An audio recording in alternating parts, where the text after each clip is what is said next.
भावयामि। कोमलं कूजयन् वेणुं श्यामलोऽयं कुमारकः वेदवेद्यं परं ब्रह्म भासतां हृदये मम। कूजन्तं राम रामेति मधुरं मधुराक्षरम् आरुह्य कविताशाखां वन्दे वाल्मीकिकोकिलं। निगमकल्पतरोर्गलितं फलं शुकमुखादमृतद्रवसंयुतं पिबत भागवतं रसमालयं मुहुरहो रसिका भुवि भावुकाः। तृणादपि सुनीचेन तरोरपि सहिष्णुना अमानिना मानदेन कीर्तनीय सदा हरिः। नारायणाखिलगुरो भगवन्नमस्ते शिवाय नमः शिवलिंगाय नमः। तन्मे मनः शिवसंकल्पमस्तु सर्वे भवन्तु सुखिनः। नारायण। श्री कृष्ण गोविंद हरे मुरारे। हे नाथ नारायण वासुदेव गोविंद जय जय गोपाल जय जय।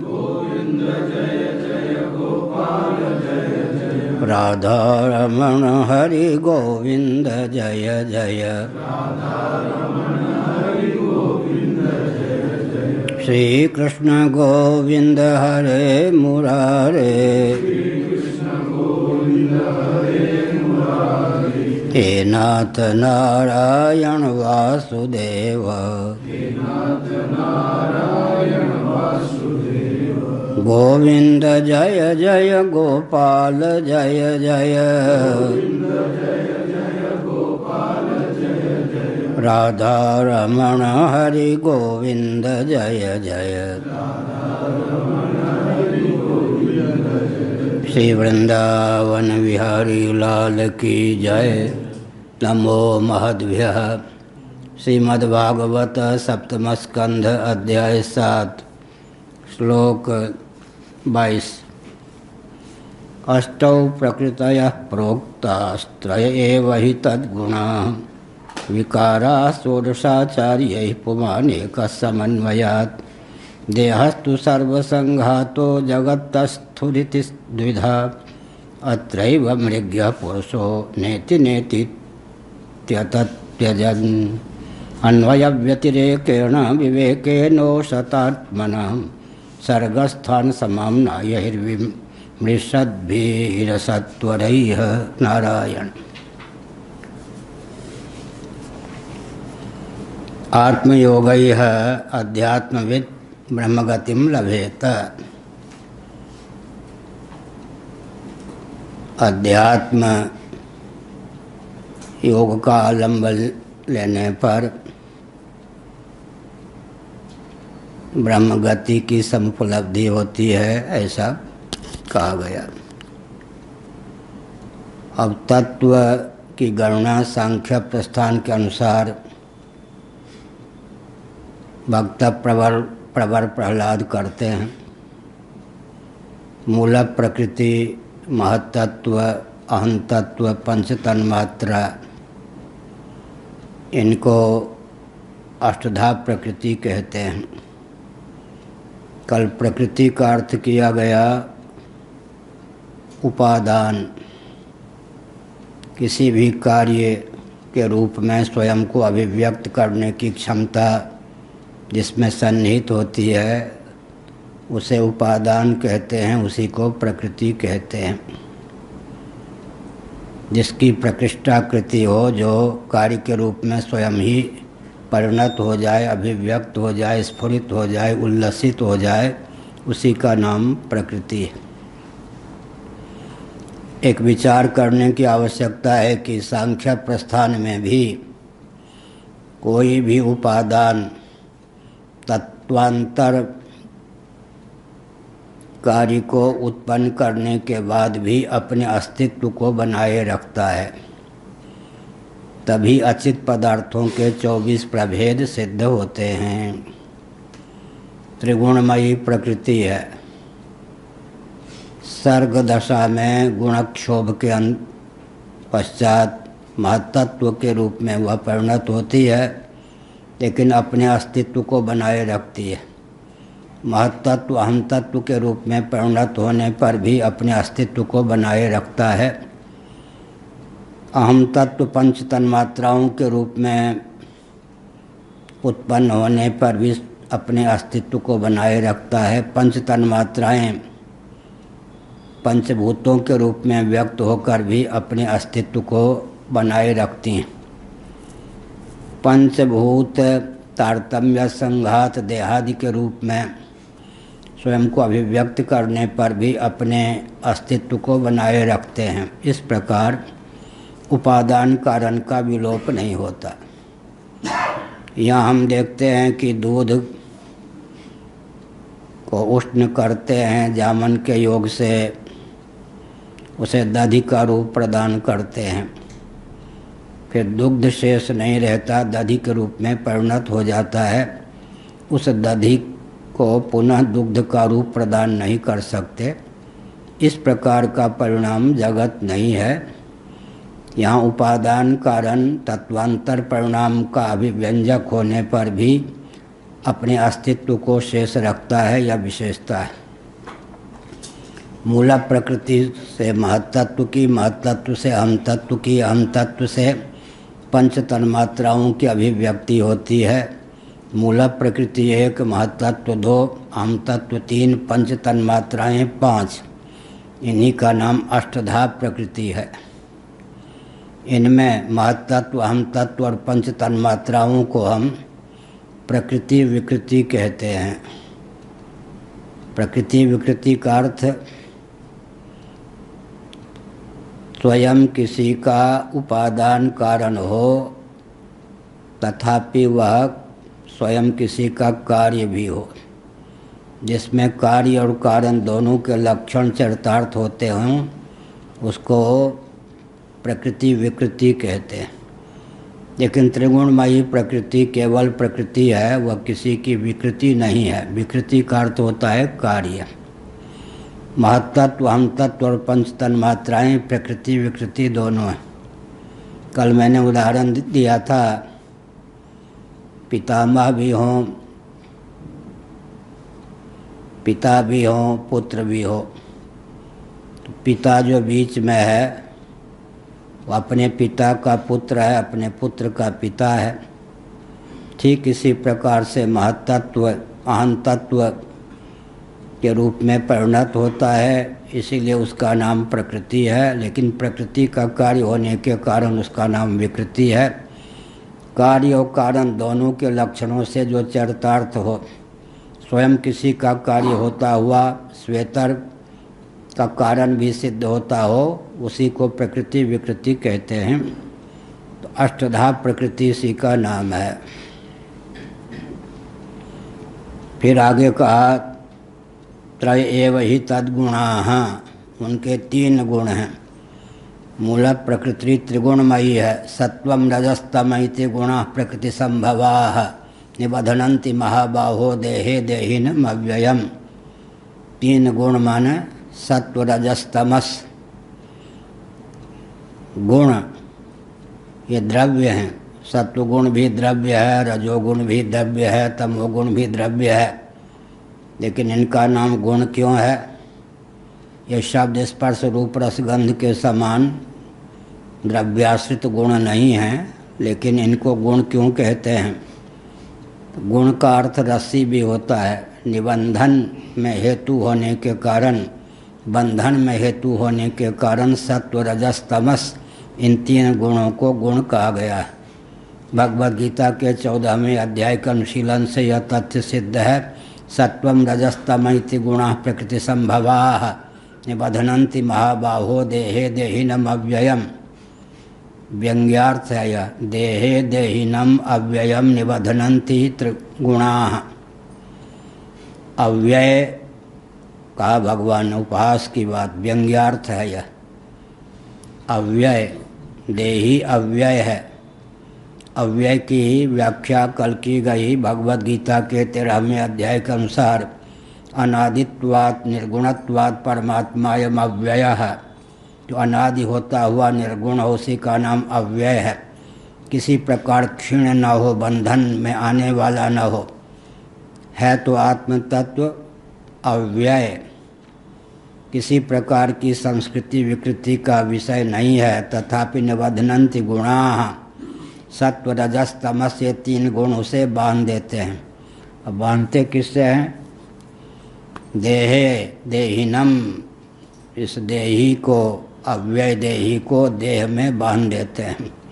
सत्वगुण किस प्रकार बांधता है, रजोगुण किस प्रकार बांधता है, तमोगुण किस प्रकार बांधता है, इसका चित्रण भगवान श्री कृष्ण ने आगे के श्लोकों में किया है।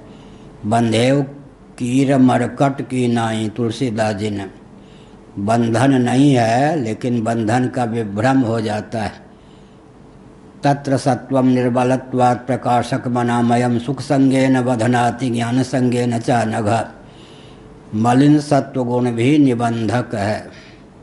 भगवद गीता में गुणों के 3 प्रभेद का ही वर्णन है। 14वें अध्याय के आधार पर बोल रहा हूँ। सत्वगुण, रजोगुण, तमोगुण।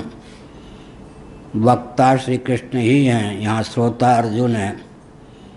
लेकिन श्रीमद् भागवत के 11 स्कंध की दृष्टि से वक्ता श्री कृष्ण हैं, श्रोता उद्धव जी हैं। दोनों में अंतर है। गुण के निरूपण की शैली दोनों में पृथक पृथक है। किसी अंश में साम्य है, किसी अंश में वैलक्षण्य है। महाभारत युद्ध के पहले ही कुरुक्षेत्र में भगवान श्री कृष्ण ने सेनयोरुभयोर मध्ये प्रवृत्ते शस्त्र संपाते, युद्ध प्रारंभ होने के पूर्व जो उपदेश दिया उसी का नाम गीता है। और उद्धव जी को जो उपदेश दिया उसी का नाम क्या है? उद्धव गीता। श्रीमद् भागवत के 11 स्कंद में उद्धव वहाँ पर श्रोता है, यहाँ अर्जुन श्रोता है। वक्ता श्री कृष्ण ही हैं। सत्वम रजस्तमेति, भगवान यदुकुल का संहार करने वाले थे, उससे पहले उपदेश दिया उद्धव जी को। सत्वगुण, रजोगुण, तमोगुण, ये 3 गुण तो हैं, लेकिन एक भगवान ने निर्गुण शब्द का प्रयोग किया। निवास इत्यादि के 4 भेदों का वर्णन किया। सात्विक, राजस, तामस और निर्गुण निवास। निर्गुण निवास बहुत जटिल पहेली है।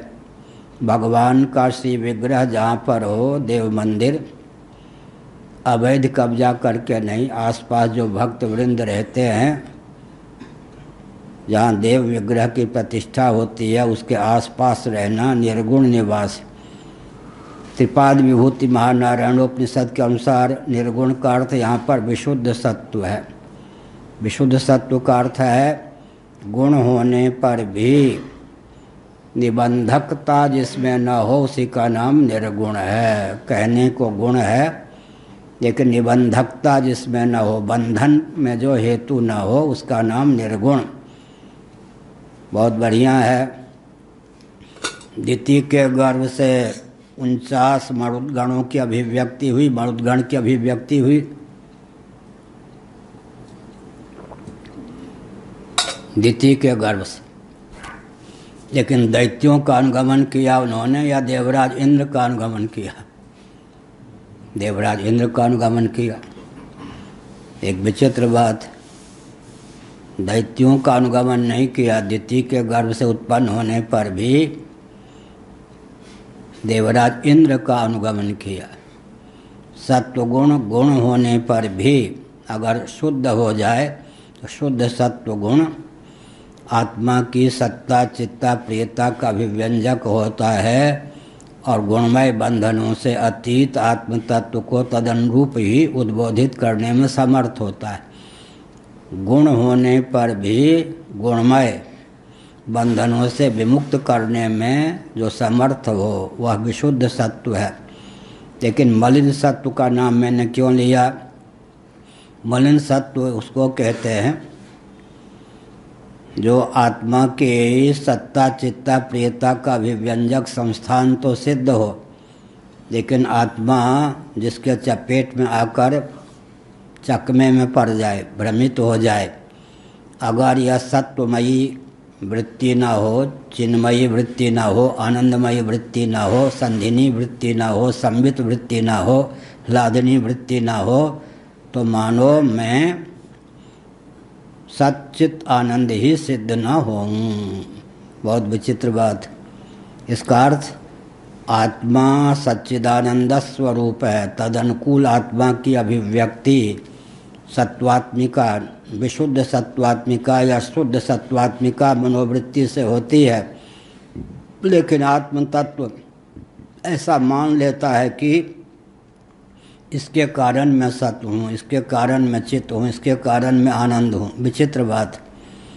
बहुत ऊंचा वेदांती हो, लेकिन उसे कहें कि आप तो स्वयं को सच्चिदानंद मानते हैं। हाँ, मैं मानता हूँ, जानता हूँ, ठीक है। अन्नमय, प्राणमय, मनोमय कोश का मैं अपहरण कर लेता हूँ। अब आप सत्य होकर बताइए, रहेंगे क्या? नहीं, डर जाएगा। मनोमय, विज्ञानमय कोश का मैं अपहरण कर लेता हूँ, या मन के द्वारा ही, सूक्ष्म बुद्धि के द्वारा ही मनोमय, विज्ञानमय को काट दीजिए, फिर बताइए आप चेतन रह गए या नहीं। बीजात्मक, फलात्मक या प्रतिबिंबात्मक, बिंबात्मक आनंदमय कोश प्रिय मोद प्रमोद के रूप में जिसकी अभिव्यक्ति होती है, वो मुझे दे दीजिए, कारण शरीर मुझे दे दीजिए, फिर आप आनंद स्वरूप रह गए या नहीं। तो अच्छे अच्छे वेदांती डर जाएंगे। पंच कोशों से विनिर्मुक्त, तीनों शरीरों से अतीत आत्म तत्व साक्षात सच्चित आनंद स्वरूप तो है, लेकिन अन्नमय, प्राणमय, मनोमय कोश की प्रधानता से आत्मा की सद्रूपता की अभिव्यक्ति होती है। विज्ञानमय कोश की प्रधानता से आत्मा की चिद्रूपता की अभिव्यक्ति होती है। आनंदमय कोश की प्रधानता से आत्मा की आनंद रूपता की अभिव्यक्ति होती है। अभिव्यंग की अभिव्यक्ति अभिव्यंजक के अधीन होती है। अभिव्यंजक के तारतम्य से अभिव्यंग की अभिव्यक्ति में तारतम्य होता है। ये विज्ञान, गणित, दर्शन तीनों का सूत्र है। अभिव्यंग की अभिव्यक्ति अभिव्यंजक के अधीन होती है। अभिव्यंजक के तारतम्य से अभिव्यंग की अभिव्यक्ति में तारतम्य होता है। विद्युत की अभिव्यक्ति बल्ब और बादल के अधीन होती है। बल्ब और बादल के तारतम्य से विद्युत की अभिव्यक्ति में तारतम्य होता है।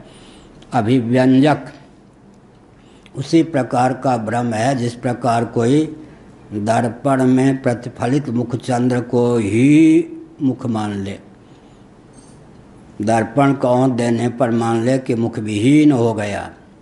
ठीक इसी प्रकार मलिन सत्वगुण आत्म तत्व का अभिव्यंजक संस्थान तो है, लेकिन आत्मा को चकमे में डाल देता है। आत्मा को चकमे में डाल देता है। आत्म तत्व समझता है कि मेरी सत्ता, चित्ता, प्रियता इसके कारण है, जबकि सत्वगुण की सत्ता, चित्ता, प्रियता आत्मदेव के कारण है। सब में सत्ता, चित्ता, प्रियता का आधायक आत्म तत्व ही है। अगर ताम्र धातु इस ताम्रपात को साधे न हो तो ताम्रपात की सत्ता और उपयोगिता ही सिद्ध न हो। यदि प्लास्टिक इस घड़ी को साधे न हो तो प्लास्टिक की सत्ता और उपयोगिता ही सिद्ध न हो। तो वेदांत प्रस्थान में आत्म तत्व जगत का निमित्त और उपादान दोनों कारण है। मेकर और मैटर दोनों ही है। अभिन्न निमित्तोपादान कारण अचिंत्य अनिर्वचनीय माया शक्ति के योग से आत्म तत्व जगत बनता भी है, जगत बनाता भी है।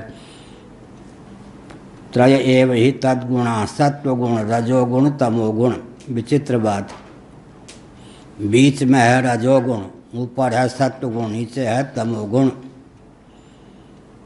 प्रकाश, उपस्तंभ, अवस्तंभ, प्रकाश, प्रवृत्ति और अवरोध, ये तीन गुणों के कारण। प्रकाश, प्रवृत्ति और अवरोध, ये तीनों चाहिए। प्रकाश, प्रवृत्ति और अवरोध। अवरोधक कौन है? तमोगुण। प्रवृत्ति गति किससे है? रजोगुण से। प्रकाश रूप कौन है? सत्वगुण। बहुत अच्छा उदाहरण, कल दीपावली थी ना, दीप जलाइए तो पात्र रखेंगे या नहीं?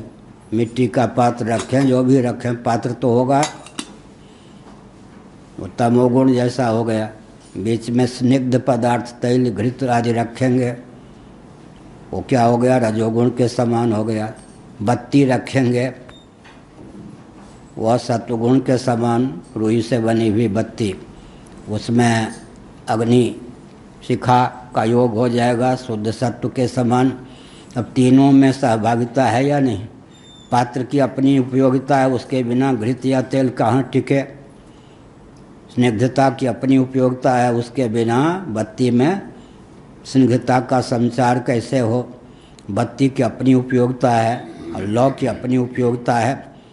तो सबका इसी का नाम है गुण विमर्दन न्याय। गुण विमर्दन न्याय का अर्थ है जीवन में तमोगुण भी चाहिए, रजोगुण भी चाहिए, सत्वगुण भी चाहिए और विशुद्ध सत्व भी चाहिए, लेकिन तमोगुण ऊपर ना हो, रजोगुण ऊपर ना हो।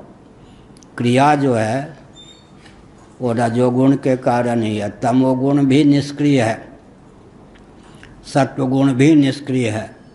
रजोगुण जिसको छू लेता है उसी को सक्रिय कर देता है। सत्वगुण को छू ले तो सत्वगुण सक्रिय हो जाए, तमोगुण को छू ले तो तमोगुण सक्रिय हो जाए। एक बार मैं मेरठ में था, लगभग 2 महीने से 1 महीने से था। शंकराचार्य होने के पहले जहाँ जहाँ ज़्यादा समय दिया वहाँ हमारी गति नहीं हुई। उन लोगों से बहुत से तो मरमरा गए उस समय के व्यक्ति, 73, 74 ये सब में, 78 जहाँ जा रहे उन्होंने इतना सस्ता मान लिया, 1 महीने का समय दीजिए महाराज। रोटी भी मुश्किल से देते थे और 2-2 समय प्रवचन भी करता था। मुजफ्फरनगर वहाँ का एक व्यक्ति भी नहीं जुड़ा।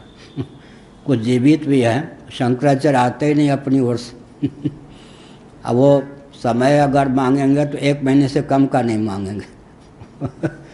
तो पुराने व्यक्ति कोई साथ देने वाले नहीं, ये विचित्र बात। पुराने जो व्यक्ति जुड़े थे, अब मुझ में परिवर्तन नहीं हो गया कि मैं विषयी हो गया शंकराचार्य होकर, ऐसा नहीं। मैं कहीं जाता नहीं था, गया तो 1 महीना रुक गया मुजफ्फरनगर में या मेरठ में। वो समझते वही तो ये हैं, 1 महीना समय चाहिए, रोटी की व्यवस्था मुश्किल से करें या न करें। तो हमने एक संकेत किया, एक आ गया मेरठ में सूटेड बूटेड व्यक्ति, दंडी आश्रम में ठहरा था। ओम हरि, दंडी स्वामी को ओम हरि कहते हैं। हरि ओम को बदल देंगे, पलट देंगे, अनपुर भी पलट देंगे तो क्या हो जाएगा, ओम हरि। तो उनकी मान्यता है, दंडी स्वामी एक दूसरे का अभिवादन करते हैं तो ओम हरि न कह हरि ओम, वहाँ ओम हरि, हरि ओम। आनपुर भी बदल दिया तो खड़े होकर भी उच्चारण कर सकते हैं, यह है आनपुर भी बदल दिया, ओम हरि। हम चुप रहे कि सूटेड बूटेड व्यक्ति है ओम हरि कह रहा। दंडी स्वामी एक दूसरे, महाराज मैं ब्रह्मचारी हूँ, ओम हरि कह रहा हूँ। उधर ऐसे ही बोलते हैं जोर से। एक बार गंगाधर में जी पुरी वाले बता रहे थे, ट्रेन में बैठे, हरियाणा क्षेत्र के व्यक्ति इतने बड़े लाठी, इतनी मोटे लाठी लेके 5-7 आ गए और कांपने लगे उड़ीसा के व्यक्ति। अब ब्रह्मा जी हमारे हैं, मनोज जी हैं, जितू जी, उनके सामने लाठी वाले 10 आ जाएं उधर के तो उधर तो रखते। उड़ीसा के अलग स्वभाव है, उधर के अलग स्वभाव है। वो सब कांपने लग गए। गंगाधर में जी खिसक गए, डर के मारे से कांप रहे थे। और उन्होंने बताया गंगाधर में जी ने, मेरी तो जब तक हमारी सीट भी ले ली, हम दुबक कैसे बैठे। वो कोई लाठी का प्रयोग मारने में नहीं करते, लेकिन वो सब इतने बड़े लाठी लेके बैठ गए।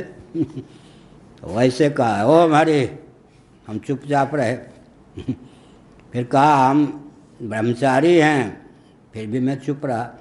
फिर कहा सुनिए, हम 3 भाई हैं, हम बीच के हैं। अच्छा, फिर हम शादीशुदा नहीं हैं, इसलिए आपको हमने ओम हरि कहा।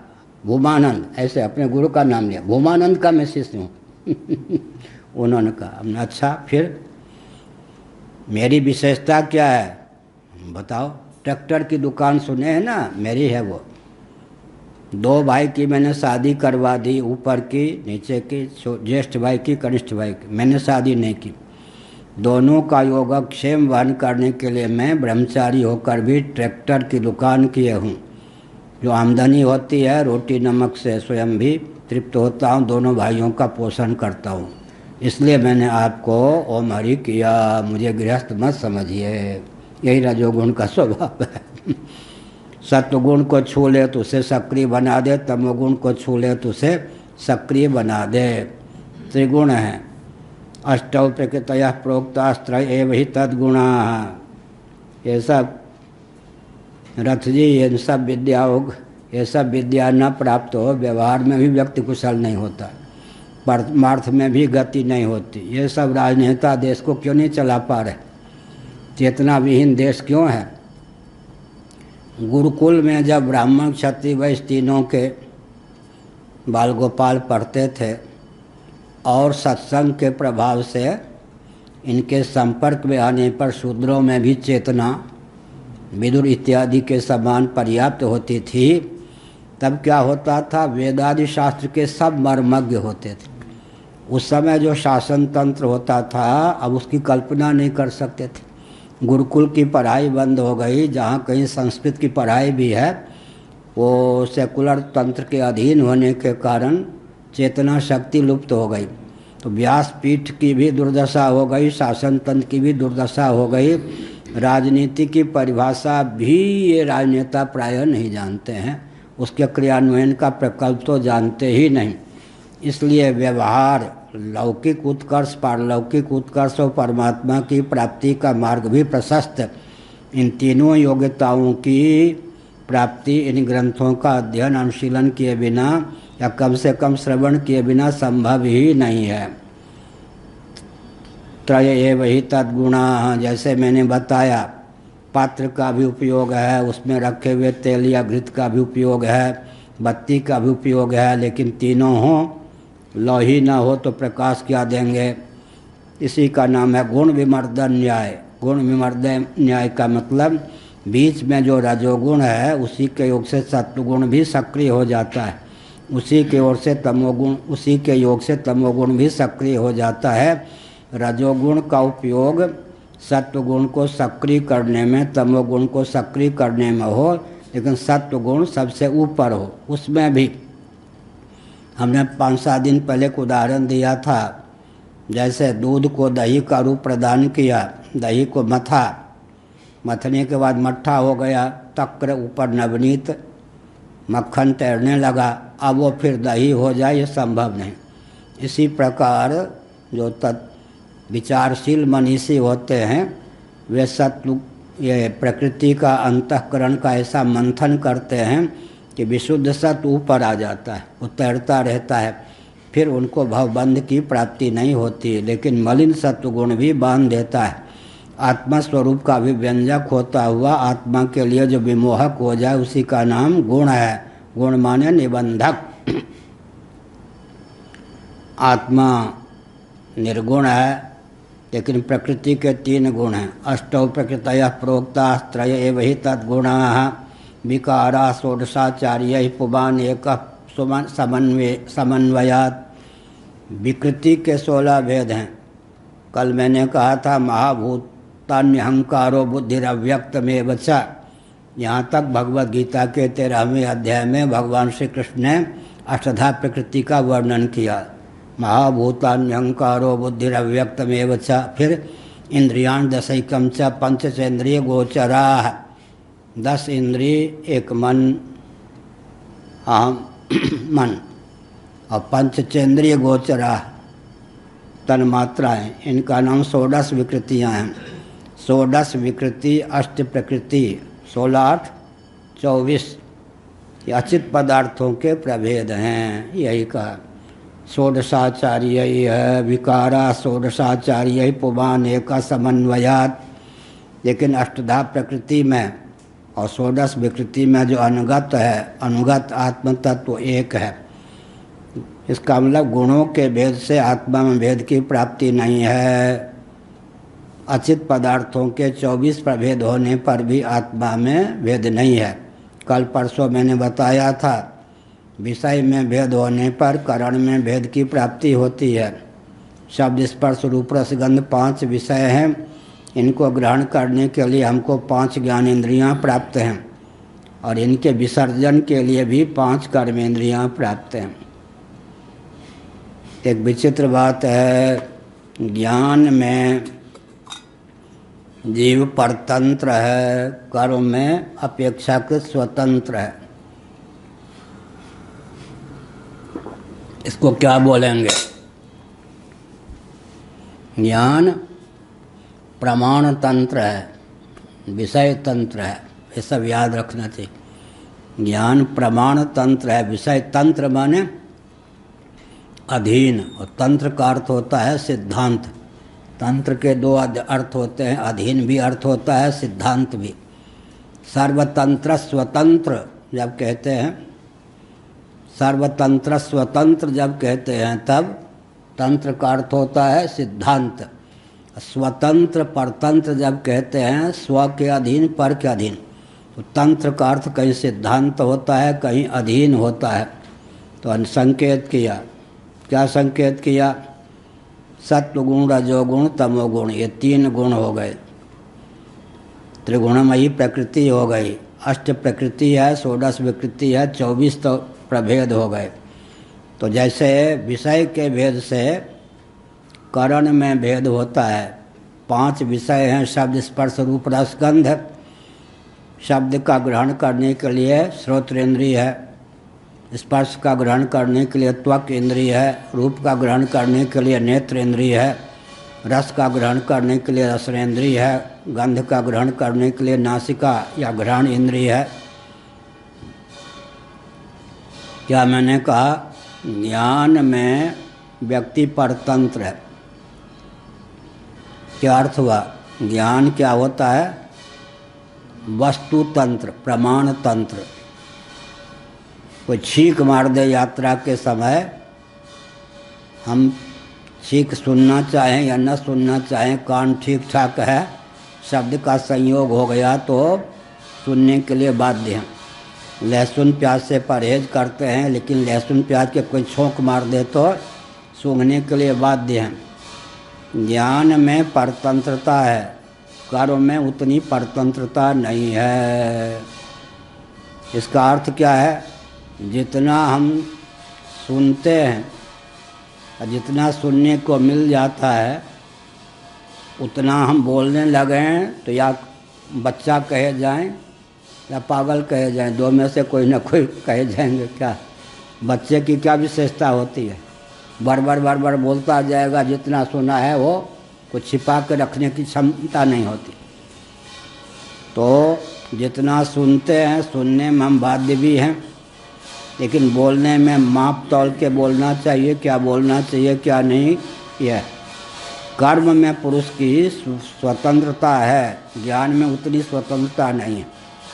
जहाँ हम परतंत्र हैं, वहाँ जो स्वतंत्र हैं उनकी आराधना आवश्यक है। बहुत गंभीर वाक्य है। जहाँ हम परतंत्र हैं, वहाँ जो स्वतंत्र हैं, कौन है स्वतंत्र? देवता। भद्रम कर्णे भी क्यों प्रार्थना करते हैं हम? भद्र, कोई गाली दे दे तो सुनने के लिए बाध्य हैं, प्रशंसा कर दे तो भी सुनने के लिए। तो यहाँ पर हम हो गए परतंत्र, लेकिन भद्रम कर्णे भी, कानों के द्वारा हम भद्र श्रवण करें तो देवता वहाँ पर स्वतंत्र हो गए। उनके अनुग्रह से, देवता के अनुग्रह से क्या होगा? भद्र श्रवण होगा। इसी प्रकार स्पर्श होगा तो कान के द्वारा शब्द का श्रवण होता है, त्वक के द्वारा स्पर्श का ग्रहण होता है, नेत्रों के द्वारा रूप का ग्रहण होता है, रसनेन्द्रिय के द्वारा रस का ग्रहण होता है, घ्राण के द्वारा गंध का ग्रहण होता है। त्यागने के लिए 5 कर्मेंद्रियां हैं। कान से सुनते हैं, वाणी से बोलते हैं, वाक दोनों का संबंध है। सात्विक है या राजस है। सत्वात समझाते ज्ञानम, रजः कर्मणि भारत। जितना सुना सब के सब बोल देंगे तो विवेकी नहीं कहे जाएंगे। फिर क्या होता है? स्पर्श, त्वक के द्वारा स्पर्श करते हैं और हाथ के द्वारा उसका त्याग करते हैं। दोनों में क्या है? मैत्री है। नेत्र के द्वारा गंतव्य का दर्शन करते हैं, पाँव के द्वारा गंतव्य तक पहुँचते हैं। नेत्र और पाँव में क्या है? मैत्री है। रसनेन्द्रिय के द्वारा रस का ग्रहण करते हैं, मूत्रेंद्रिय के द्वारा रस का, विकृत रस का त्याग करते हैं। नासिका के द्वारा गंध का ग्रहण करते हैं और गुदा के द्वारा मलिन गंध का त्याग कर देते हैं। अंग्रेज़ों के यहाँ एक मर्यादा है, कोई गोष्ठी हो रही हो और दैव योग से किसी का पान वाय निकल जाए तो खड़ा होकर एक्यूज में कहेगा क्षमा कीजिए। लेकिन गोष्ठी में महिलाएं भी हों, किसी के दैव योग से अपान वाय निकल जाए तो शर्मिंदा न होना पड़े। कोई ना कोई पुरुष कहता है क्षमा कीजिए मुझे, लोग समझ जाते हैं कि अपान वाय का त्याग इसने नहीं किया है शिष्टाचार में। इसीलिए मलिन गंध का त्याग किससे होता है? गुदा से। एक एक ज्ञानेंद्रिय, एक एक कर्मेंद्रिय का तालमेल है। सात क्या हो गया? आकाश, वायु, तेज, जल, पृथ्वी, 5 भूत हैं। 5 भूतों से 5 विषय की प्राप्ति होती है और 5 भूतों से ही 5 विषय का विसर्जन भी होता है। तो दोनों में ज्ञानेंद्रिय और कर्मेंद्रिय में तालमेल है। सत्वात् समझाते ज्ञानम रजः कर्मणि भारत, ये सब विकारा षोडशाचार्य पुबान एक समन्वयात।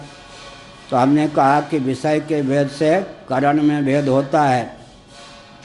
5 विषय हैं तो ज्ञानेंद्रियां भी 5 ही, कर्मेंद्रियां भी 5 ही। और फिर क्या हो गया जी? अधिदैव, अधिदैव में भी भेद हो गया। एक एक करण के एक एक देवता हो जाते हैं। श्रोत्रेंद्रिय के अधिक देवता हैं, ऐसे ही त्वक के वायु देवता हैं। नेत्र के देवता कौन है? आदित्य या सूर्य। और रसनेन्द्रिय के देवता, ग्रहण के देवता अश्विनी कुमार। अश्विनी कुमार, एक का नाम है नासत्य, एक का नाम है दस्र। ये दोनों अश्विनी कुमार हैं। तो एक एक इन तो विषय के भेद से करण में भेद, करण के भेद से अधिदैव में भेद, लेकिन जीव में अभेद होता है। 5 विषय हो गए, 5 अधिदैव, 5 करण हो गए, 5 अधिदैव हो गए। अपने जीवन में जीव तो एक ही है। विषय के भेद से करण में भेद, करण के भेद से अधिदैव में भेद, प्रकाशक अधिदैव में भेद, लेकिन जीव में अभेद होता है। और जीव के भेद से भी ईश्वर में अभेद होता है। इस प्रकार का नियम है। करण में भेद होने पर भी जीव में भेद नहीं, अधिदैव में भी भेद होने पर भी जीव में भेद नहीं। और एक विचित्र बात है, कोई जीव ही अधिदैव बनता है। अग्निर्वाग भूत्वा, और अधिदैव ही अध्यात्म बनता है। अध्यात्म ही अधिभूत के रूप में अभिव्यक्त होता है। ये सब सूक्ष्म विषय है। बृहदारण्यक उपनिषद का पाठ चल रहा था, तब हमने गुरुओं की कृपा से इन सब विषयों पर प्रकाश डाला। तो जीव जो है अधिदैव से ऊंचा हुआ या घटिया? कहो सुरेश देवता। कंप्यूटर हो गया। जीव अधिदैव से छोटा हुआ या बड़ा? बड़ा हुआ। कल से देवताओं का पूजन बंद कर दोगे। इसका अर्थ क्या है? कोई जीव ही कर्म या उपासना के फलस्वरूप देवता बनता है। देवताओं का मूल रूप कौन है? जीव। लेकिन जब हम अपने को मनुष्य मानते हैं तो देवता हमसे ऊपर हुए या हम देवता से ऊपर हुए? देवता हमसे ऊपर होगा। जब हम जीव सचमुच में मान लें तो देवताओं से ऊपर हुए या नीचे हुए? कहो निकेश जी। देवताओं से ऊपर हुए तो देवता की आराधना छोड़ देंगे? नहीं, छोड़ेंगे नहीं। लेकिन तात्विक धरातल पर कोई जीव ही तो इंद्रादि देवता बनता है। कहाँ से बोल रहे? बृहदारण्यक उपनिषद से। आज जो बात क्या है, एक प्रिया शरण दास जी, देखा दर्शन किया नहीं, आप लोग छोटे। प्रिया शरण दास जी बहुत ऊंचे गायक थे, भक्त थे, संत थे, और बाद में वो बरसाना में रहते थे। जब वो वृंदावन में रहते थे तब लोगों ने कहा रासलीला होती है, मंडली वाले रासलीला करते हैं, आप क्यों नहीं जाते? तो उन्होंने कहा मैं आस्तिक हूँ, ये लोग राग रागनी नहीं जानते और अलापते रहते हैं, तो मुझको कष्ट होता है विशेषज्ञ होने के कारण। विशेषज्ञ होने के कारण उन्होंने कहा कष्ट होता है। निष्कर्ष क्या निकला, मैं संकेत करना चाहता हूँ, जिनका जन्म परतंत्र भारत में हुआ है और परतंत्र भारत में नहीं, स्वतंत्र भारत में जिनका जन्म हुआ और जिनको शिक्षा पद्धति भी आधुनिक ही प्राप्त हुई है, उनके हृदय और मस्तिष्क की रचना तो आधुनिक विधा से हुई है, और कहीं उनके माता पिता आदि भी आधुनिक रंग में ही रंगे हों, उनके लिए तो ठीक ही सब चल रहा है क्या। लेकिन जिसे वेदादि शास्त्रों का ज्ञान है, उसमें आस्था है, कष्ट उसके लिए है या नहीं? क्या कष्ट उसके लिए है या नहीं? क्या कष्ट है? पृथ्वी के धारक जितने तत्व हैं वे सब के सब क्या हो रहे? विलुप्त हो रहे।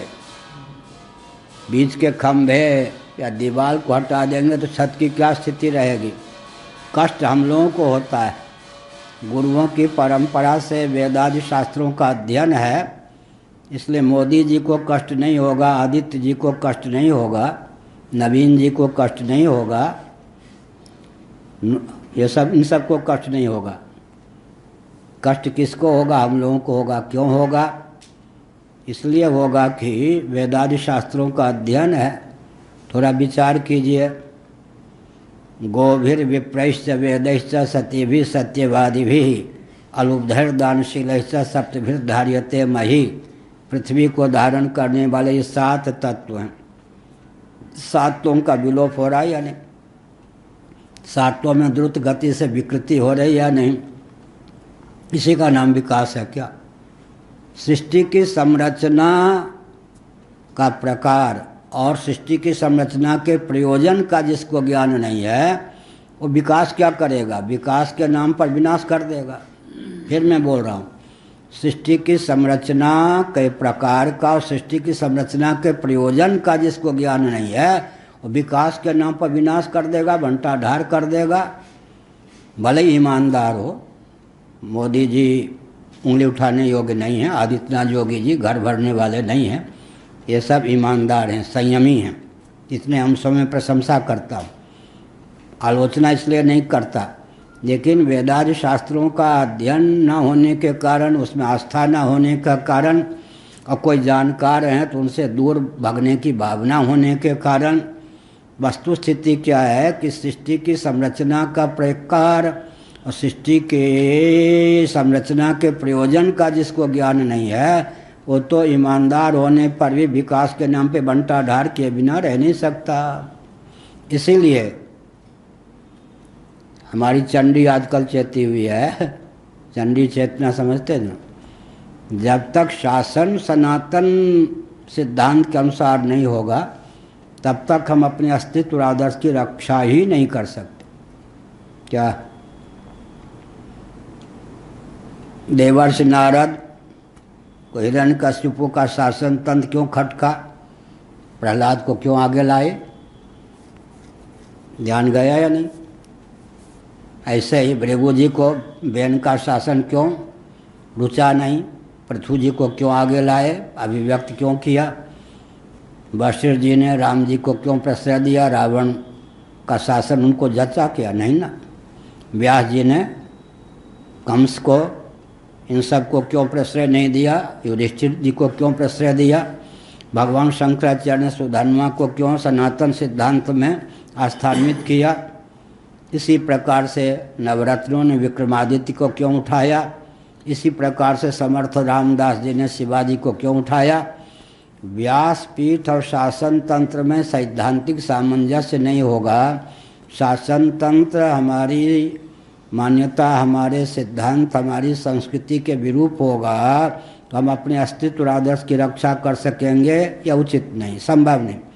सृष्टि की संरचना का प्रकार और उसका प्रयोजन, इसका जिसको ज्ञान नहीं है वो विकास को परिभाषित ही नहीं कर सकता, न क्रियान्वित कर सकता है। गोवंश को कटवा कर धन चाहेंगे तो राष्ट्र का उत्कर्ष होगा या अपकर्ष? गोवंश का विलोप करवाया जा रहा है या नहीं योजनाबद्ध ढंग से। विप्रैश्च सदाचार संयम से आज कितना कष्ट हुआ। साक्षी गोपाल के पंडे आदि आए थे, ब्राह्मणों के प्रति इतनी अनास्था उत्पन्न कर दी गई है कि विष खा के ब्राह्मण मरे, क्या करें। जो ब्राह्मण ब्राह्मणोचित विधा से जीविका अर्जित कर रहे हैं उनके सामने तो 2 सेवायत मर गए भूख के चपेट में आकर। साक्षी गोपाल के व्यक्ति आज कर रहे, विकट समस्या है। जिन्होंने विश्व को धर्मशास्त्र दिया, अर्थशास्त्र दिया, कामशास्त्र दिया, मोक्ष शास्त्र दिया, क्षत्रियों को राज्य करने का, वैश्यों को कृषि गौरक्ष वाणिज्य से धन कमाने का, शूद्रों को लघु उद्योग कुटीर उद्योग देकर श्रम के माध्यम से धन कमाने का मार्ग प्रशस्त किया, अपने लिए अयाचित वृत्ति, सिलोन्स वृत्ति और तपस्या पूर्वक जिन्होंने मेधा शक्ति को उद्दीप्त करके धर्म को परिभाषित किया, अर्थ को परिभाषित किया, काम को परिभाषित किया, मोक्ष को परिभाषित किया, समाज को संतुलित रखा, उनके प्रति गिने चुने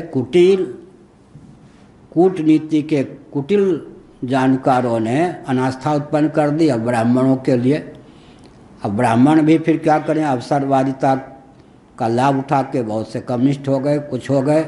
लेकिन इस समय जो ब्राह्मणोचित ढंग से जीविका यापन करना चाहते हैं, जीवन यापन, उनके लिए जो कष्ट है। और संस्कृत वालों को देखिए, संस्कृत का कोई जानकार है, 5 जीविका के क्षेत्र हैं कुल। कथावाचक बन जाओ, कर्मकांडी बन जाओ, ज्योतिषी बन जाओ, वैद्य बन जाओ, अध्यापक बन जाओ, छठा है कुछ। अंग्रेजी वालों के लिए 50 जीविका के क्षेत्र हैं।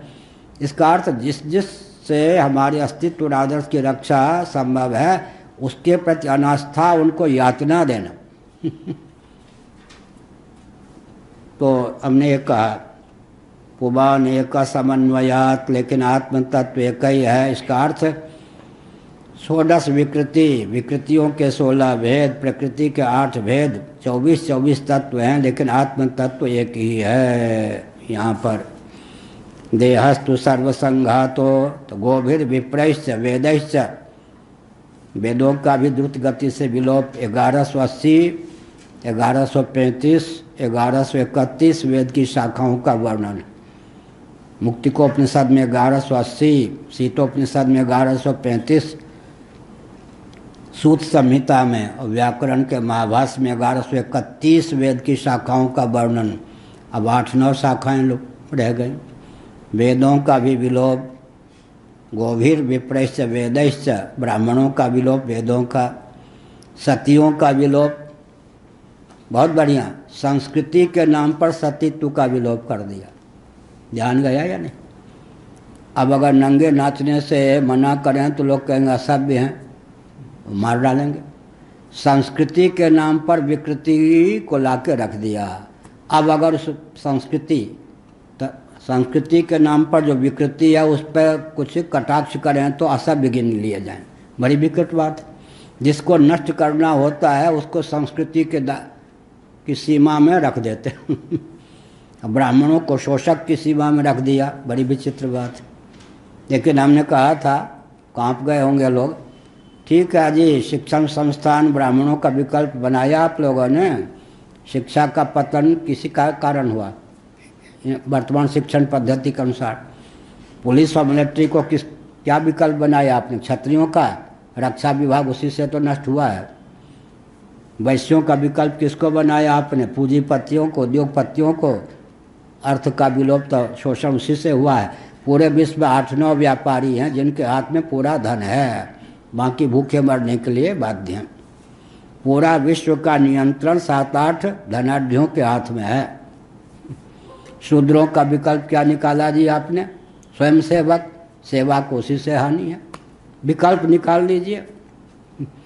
स्वामी जी का नाम हमने रखा निर्विकल्प।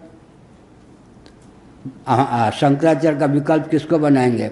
मानी दयाल दलाई लामा जी को बनाएंगे या पोप जी को बनाएंगे? कोई विकल्प बना सकते शंकराचार्य का? किसको बनाएंगे आप? शंकराचार्य का भी विकल्प मोदी जी बन जाएंगे क्या? आदित्यनाथ योगी जी बन जाएंगे क्या? हम निर्विकल्प होते हैं। हमारा विकल्प, हम ही अगर कोई विकल्प ढूंढ हैं तो तात्कालिक उसकी उपयोगिता हो सकती है। विकल्प ढूंढा गया ब्राह्मणों का। शिक्षण संस्थान में जितने अध्यापक सब ये ब्राह्मण बनाए गए या नहीं? इन्हीं से शिक्षा का विलोप हो गया। पुलिस और मिलिट्री के द्वारा ही रक्षा का विलोप हो गया। उद्योगपतियों ने क्या किया? करोड़ों व्यक्तियों को भूखे मरने के लिए बाध्य कर दिया। इसका मतलब सनातन विधा के प्रति अनास्था उत्पन्न करने के कारण यह दुर्दशा है। देहस्तु सर्वसंघातो जगत्तस्तु रीति द्विधा अत्रैव विनिज्ञा पुरुषो नेति नेति त्यजन उमानेक समन्वयात। 24 प्रभेद अचित वर्ग के होने पर भी पुरुष माने आत्मतत्व 24 नहीं है, एक ही है। 24 के ऊपर एक के लिए 24 हैं। 24 का नियामक एक। देह क्या है जी?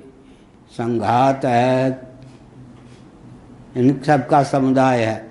स्थूल शरीर, सूक्ष्म शरीर, कारण शरीर में विचार करें 24 तत्वों का सन्निवेश हो जाता है। 24 तत्वात्मक ही हमारे स्थूल सूक्ष्म कारण तीनों शरीर हैं। और स्थूल शरीर के भी 2 भेद हो जाते, स्थावर जंगम। स्थावर का अर्थ हुआ स्वतः चलने फिरने में जो समर्थ नहीं है। कौन? तरुलता गुल्म उद्भिज्य, पृथ्वी को फोड़ के जो निकलते हैं उद्भिज्य, स्थावर प्राणी हैं। जंगम प्राणी चींटी, चिड़िया, मनुष्य इत्यादि चलने में समर्थ हो, जंगम प्राणी है। स्थावर जंगम 2 प्रकार के प्राणी होते हैं। और प्राणी का अर्थ क्या हुआ? प्राणी किसको कहते हैं? प्रज्ञा शक्ति, प्राण शक्ति से संपन्न का नाम प्राणी है। प्रज्ञा माने बुद्धि, जिसमें प्रज्ञा और प्राण दोनों का योग हो गया, उसी का नाम प्राणी है। तरुलता गुल्म इत्यादि भी प्राणी क्यों हैं? इनमें प्रज्ञा शक्ति भी है, प्राण शक्ति भी है। प्रज्ञा शक्ति भी है, प्राण शक्ति भी है। एक मैंने उदाहरण दिया था, मैं नैमिषारण्य में था,